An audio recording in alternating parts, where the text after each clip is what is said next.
Hi friends, how are you? ఈరోజు రొయ్యల పుట్టు పొడి చేద్దామని డిసైడ్ అయ్యా. ఎందువల్లంటే I'm craving for this for a long time. So సమ్మర్కి ఎప్పుడు మా అమ్మమ్మ వాళ్ళ ఊరికి వెళ్ళినా మా అమ్మమ్మ స్పెషల్ రొయ్యల పుట్టు పొడి. So let's start doing. So first మనకు కావాల్సిన ఇంగ్రీడియంట్స్: రొయ్యల పుట్టు పొడి, జీలకర్ర, మినపప్పు, ఎండుమిర్చి, ధనియాలు. సో ఫస్ట్ మనం రొయ్యల పొట్టుని క్లీన్ చేసుకుందాం. ఫస్ట్ ఒక ప్యాన్లో ఫ్రై చేసుకోవాలి. లో ఫ్లేమ్లో ఒక 4 to 5 minutes స్లోగా ఫ్రై చేయాలి. ఓవర్గా ఫ్రై చేయొద్దు, ఎందుకంటే మరీ పొడి అయిపోద్ది. ఫ్రై చేసిన తర్వాత ఈ కన్సిస్టెన్సీ వచ్చినప్పుడు అది ఒక జల్లెడలో ట్రాన్స్ఫర్ చేసుకోండి. సో అది పెద్ద జల్లెడగా ఉండాలి. అప్పుడు మీరు బాగా జల్లించేటప్పుడు మీకు డస్ట్ అంతా వచ్చేస్తుంది. చూడండి, ఈ ప్లేట్లో ఉంటుంది ఇలాగా. సో వన్స్ జల్లించిన తర్వాత ఇది పక్కన పెట్టేయండి. ఇప్పుడు చూడండి ఎంత క్రిస్పీగా ఉందో.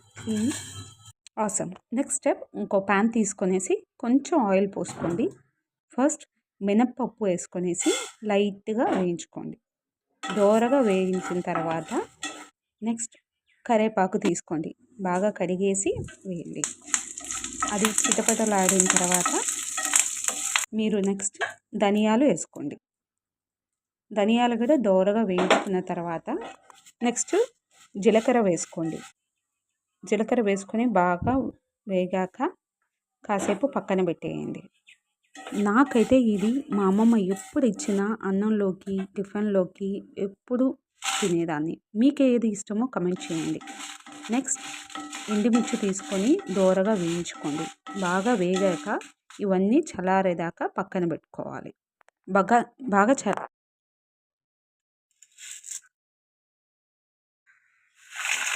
ఇవన్నీ చల్లారాక తగినంత వెల్లుల్లి తీసుకొనేసి బౌల్లో వేసుకునేసి మీరు జార్లో బ్లెండ్ చేసేయండి.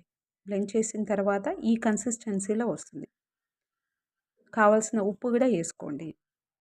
మరీ స్మూత్గా కాకుండా లైట్గా పల్పీగా బ్లెండ్ చేసుకోండి. అప్పుడే అది పొడి పొడిగా బాగుంటుంది. సో టేస్ట్ చేసి ట్రై చేయండి.